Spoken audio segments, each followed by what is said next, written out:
The United States Geological Survey reported a magnitude 4.7 earthquake, Tasman Sea, New Zealand, on Sunday, June 25, 2023 at 3:07 p.m. local time at a very shallow depth of 10 kilometers.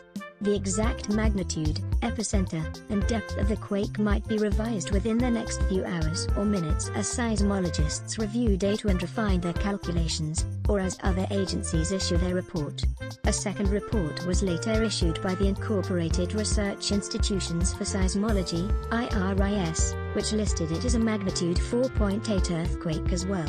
Other agencies reporting the same quake include the German Research Center for Geosciences, GFZ, at magnitude 4.9, France's Réseau National de Surveillance Sismique, RENAIS, at magnitude 5.0, the Candelier Observatory and Earthquake Research Institute in Istanbul, Koeri-Uitmk, at magnitude 4.5, Romania's National Institute for Earth Physics, NIEP, at magnitude 5.0, and the Citizen Seismograph Network of Raspberry Sheikh at magnitude 4.7.